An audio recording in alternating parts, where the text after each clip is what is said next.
Namaste, good evening and welcome to Express News. I'm Gautam Roy and we're bringing you now 100 quick-fire updates in just about half an hour. Let's start with what's right on top. Well, Prime Minister Narendra Modi launched 20,050 crore Pradhan Mantri Matsya Sampada Yojana PMMSY to boost production and exports in the fishery sector as part of the government's aim to double farmers' income. Prime Minister Modi said several initiatives have been launched in Patna, Purnia, Sitamarhi, Madhepura, Kishanganj, Samastipur in Bihar to give modern facilities to farmers. The PM launched a mobile app e-Gopala that will provide solutions to farmers on livestock-related issues and inaugurated semen station with state-of-the-art facilities in Purnia with an investment of 84.27 crore rupees on 75 acres of land and made available by the Bihar government. After the launch, the Prime Minister interacted with farmers focusing on the livestock and fisheries sector. The PMMSY scheme is a flagship one for focused and sustainable development of fisheries sector in the country with an estimated investment of 20,050 crore rupees for its implementation during 2021 to 2024-25 as part of Atmanirbhar Bharat package. Union Minister Giriraj Singh said that Pradhan Mantri Matsya Sampada Yojana will transform farmers and will give employment opportunities to them. He added that e-Gopala app will improve marketplace and will directly benefit them. Bihar Chief Minister Nitish Kumar said flagship schemes of the centre will help in increasing farmers' income. He added that besides projects related to animal husbandry, campus of Dr. Rajendra Prasad Central Agriculture University will soon be launched as well. 5 Rafale fighter jets were formally inducted into the Indian Air Force on Thursday at a glittering ceremony at the Ambala Air Base in a major boost to India's air power capabilities. The multi-role French-made fighter jets became a part of the Indian Air Force's 17th Squadron Golden Arrows. These Air Force Rafale aircraft arrived at Air Force Station Ambala from France on the 27th of July this year.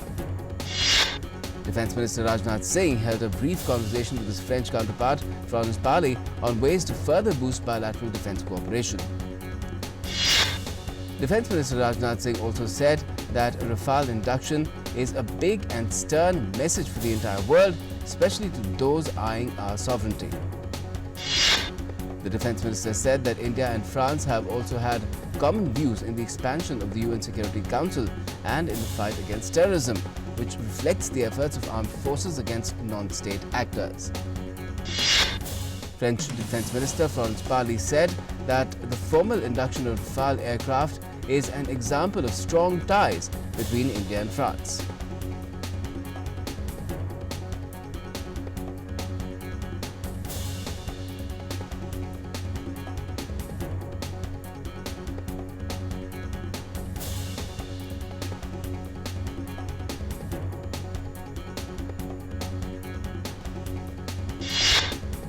The SCO meeting of Council of Foreign Ministers today discussed over the preparations regarding the upcoming meeting of SCO Heads of State Council. Russian President Vladimir Putin has said yesterday that it will take place in November via video conferencing due to the sanitary and epidemiological situation. External Affairs Minister has also met with Kazakh Foreign Minister Mukhtar Tuluberdi on the sidelines of the SCO meet in Moscow today.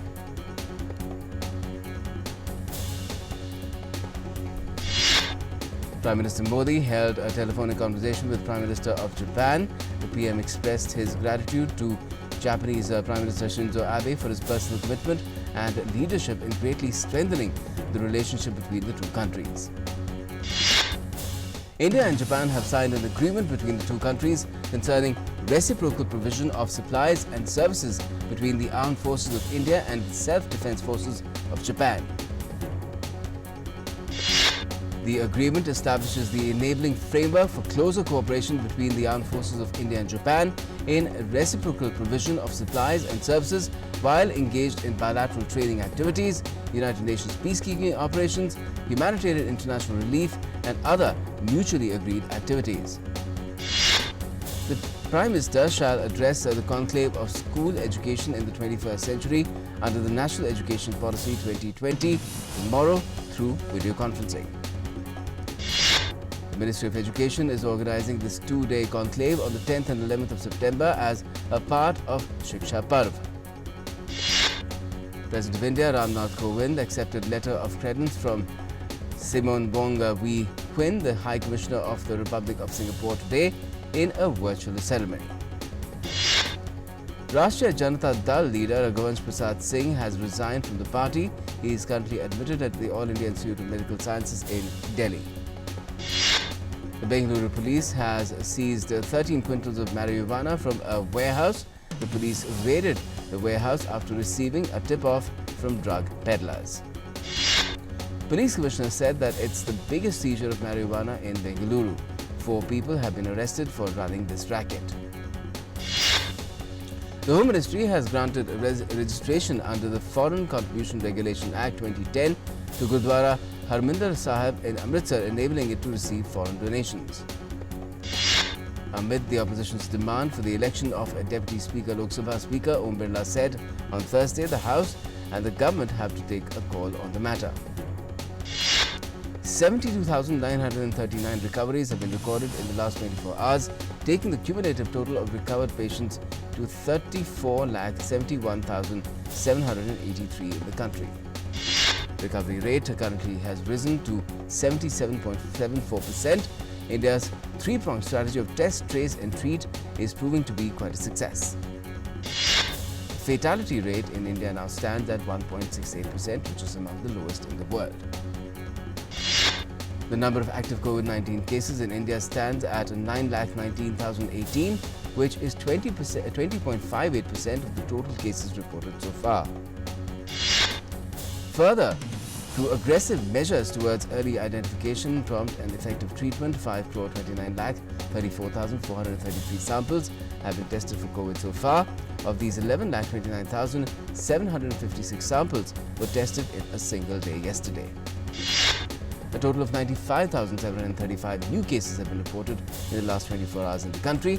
60% of the total cases are reported from only 5 states. Maharashtra alone has contributed more than 23,000 and Andhra Pradesh has contributed more than 10,000. More than 74% of the total active cases are in 9 most affected states. Maharashtra, Karnataka and Andhra Pradesh presently contribute 49% of the total active cases. Maharashtra is leading this tally with more than 2,50,000, whereas Karnataka and Andhra Pradesh follow with more than 97,000 each. Domestic equity benchmark Sensex soared 646 points on Thursday. 30-share BSE index ended 646.40 points or 1.69% higher at 38,840.32. NSE Nifty also rallied 171.25 points or 1.52% to 11,449.25. The rupee strengthened by 9 paise and settled at 73.46 provisional against the US dollar on Thursday, supported by weak American currency and positive domestic equities. Gold prices rose by 287 rupees to 52,391 per 10 grams in the national capital on Thursday, according to HDFC Securities. Silver prices on Thursday rose by 130 rupees to 68,573 per kg in futures trade as participants widened their bets on firm spot demand. Crude oil futures on Thursday fell by 1.85% to 2,752 rupees per barrel as participants reduced their positions on low demand. Over 2 crore 80 lakh people have been infected with the COVID-19 infection globally. COVID-19 has claimed the lives of over 9 lakh people worldwide. Recoveries all over the world have crossed 2 crores. Over 2 crore people have recovered so far from COVID-19 globally. The US remains the worst hit affected in terms of both COVID-19 infections and fatalities. COVID-19 cases have been shooting up in the US for several weeks now. It has now crossed the 65 lakh mark with over 65.49 lakh cases of the virus. The US has a death toll surging past 1.95 lakh. UK Prime Minister Boris Johnson on Wednesday announced tougher new restrictions on social gatherings of people in England starting from the 14th of September as the number of coronavirus cases have seen a sharp rise in the country. The new law in the UK is set to ban larger groups of friends and family meeting anywhere, socially indoors or outdoors. The new rules in the UK will not apply to workplaces or schools, and there will be exemptions for weddings, funerals and organised team sports. Scotland, Wales and Northern Ireland have set their own lockdown policies. The United Kingdom has recorded more than 3.55 lakh cases of COVID-19 along with over 41,000 deaths. Italy has registered 2.81 lakh cases of COVID-19 with over 35,000 deaths.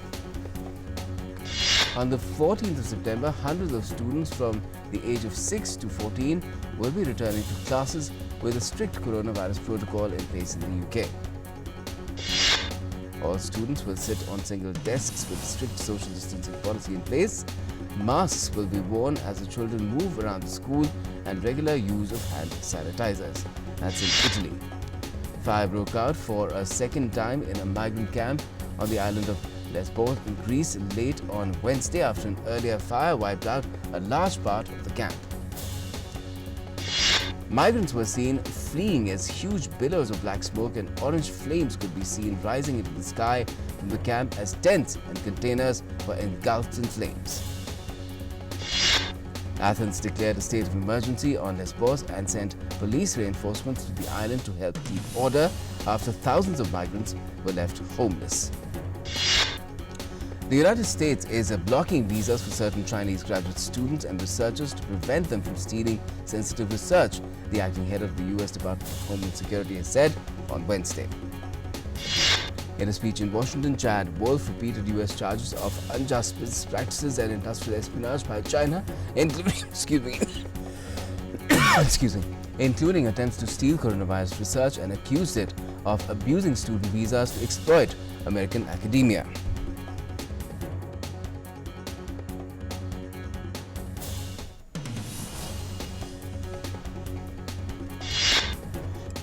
Dozens of Belarusian women gathered for anti-government protests in central Minsk on Wednesday.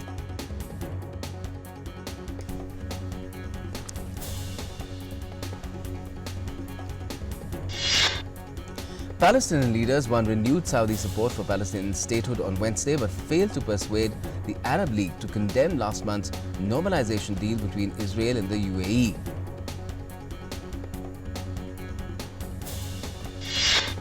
A dispute over koalas has created political chaos in Australia's most populous state, with a split in New South Wales governing coalition forming over policies designed to protect animals.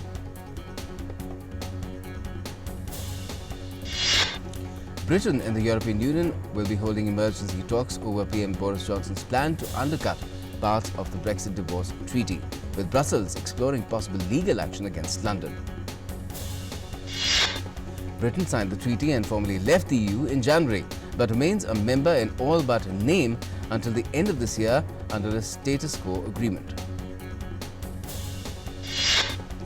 Japan's new main opposition party picked CDPJ leader Yukio Edano amid a speculation over an early general election. Two groups, the centre-left Constitutional Democratic Party of Japan and the Democratic Party for the People, jointly picked Yukio Edano. Australia's Foreign Minister Marise Payne held a video conference with her ASEAN counterparts on the sidelines of the 53rd ASEAN Foreign Ministers meeting hosted by Vietnam. Countries like Russia, Japan and India were among other countries remotely joining the event as concerns have been growing about rhetoric and accident conflict and about other countries being caught up in the fray. A South Korean company has invented a battery-powered filtered face mask designed to reduce annoying problems like breathing difficulties and fogged-up glasses. The mask comes in one size and weighs as much as a pair of ski goggles, which features two fans and highly efficiency particulate air filters that clean air coming in and exhaled out. Helped by dozens of volunteers, a prominent Buddhist monk in Myanmar has recycled at least 2 tons of plastic waste, or around 2 lakh items so far to cut the usage of plastic waste. Sports now, Serena Williams had to work hard to secure a win in the US Open quarterfinals against unseeded Pironkova. With this win, Serena has kept her hopes for 24th Grand Slam singles titles alive. Victoria Azarenka has also made it to the semis of the US Open. In the quarterfinals, Azarenka defeated Belgium's Elise Marté in straight sets. Daniil Medvedev shrugged off, in fact, an injury scare to beat Andrei Rublev in straight sets and booked his place in the US Open semi-finals. The 2019 runners-up required treatment for a shoulder injury and cramp midway through the third set. Second-seeded Dominic Thiem overpowered Australia's Alex de Minaur in straight sets to reach the US Open semi-finals. The Austrian defeated the 21st seed in 2 hours 4 minutes. US Open Women's semi-finals lineup has also been fixed. Naomi Osaka will be facing off with Jennifer Brady, while Serena Williams will take on Victoria Azarenka. In the men's singles semi-finals, Medvedev will take on Dominic Thiem. Zverev will face Pablo Carreno Busta. World number 1 Ashley Barty has announced that she will sit out the rest of the 2020 season. She ruled herself out, citing a combination of COVID-19 concerns and travel restrictions. The Sports Ministry has sanctioned financial assistance of 5 lakh rupees to young Indian footballer Ramanand, who is suffering from a kidney ailment. The son of a rickshaw puller, Ramanand is taking treatment in Imphal. Ramanand is also suffering from a problem of blurred vision. He has represented India at various international tournaments. Sports Minister Kiran Rijiju announced that shooters of all categories, elite, developmental and Khelo India will be given ammunition and targets from Dr. Karni Singh Shooting Range and other accredited academies. The Sports Minister said owing to coronavirus, athletes are facing difficulties going to their facilities, and this decision will help them to continue training in their nearby academies. Two-time champion Brooke Koepka withdrew from the US Open on Wednesday because of lingering pain in his left knee that has troubled him for most of the year. Four-time world champion Sebastian Vettel is to join the renamed Aston Martin team in Formula One next year. Vettel is moving to the team currently known as Racing Point from Ferrari. Sergio Perez will leave Racing Point at the end of the Formula One season. Perez has been with the team since the 2014 season. Chennai Super Kings pacer Deepak Chahar has returned a second negative test for coronavirus. This paves the way for his return to team bubble in UAE, where IPL will be starting on the 19th of September. Australian Caleb Ewan claimed his second victory in this year's Tour de France. He prevailed in a tightly contested sprint to win the 11th stage. IFC President Thomas Bach has said that progress with vaccines and rapid testing for COVID-19 would not be the complete answer for staging the rescheduled Tokyo Games. Cristiano Ronaldo compared an empty soccer stadium to a circus without clowns. Ronaldo scored his 100th goal for his country against Sweden in the Nations League. Napoli president and owner has tested positive for COVID-19. The club said he returned a positive result in a test carried out on Wednesday. Lionel Messi rejoined the rest of his Barcelona teammates at practice on Wednesday. Messi had been practicing separately from the group since returning to the club on Monday. PSG manager Thomas Tuchel has said that they won't be able to be at our best in League One, given that the team is playing their first match since the Champions League final. The Rolling Stones launched their first ever flagship store in London amid the coronavirus pandemic. It offers visitors an experiential experience along with clothing, merchandise and music.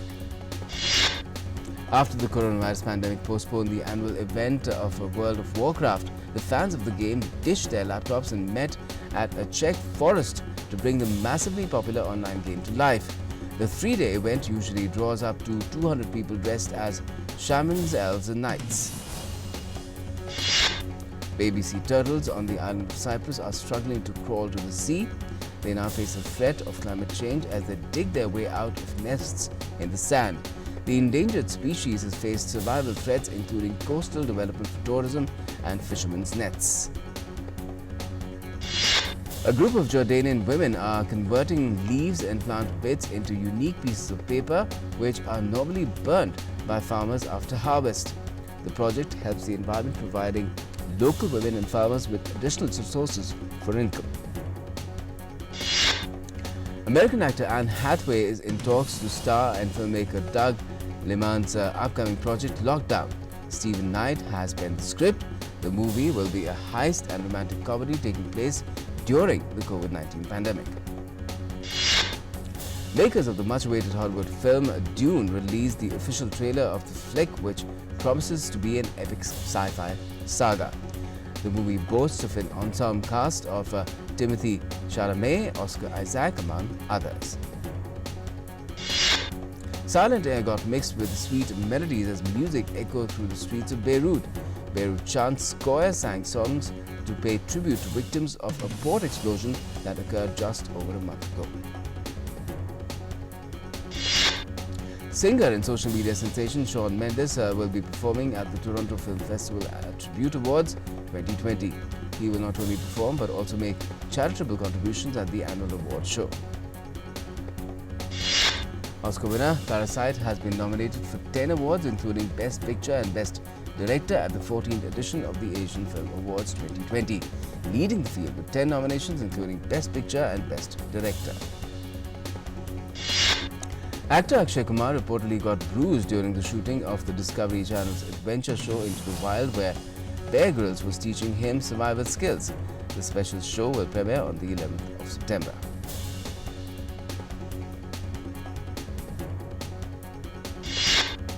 And that's all we have for the moment as far as Express News is concerned, but the latest continues right here on DD News and DD India.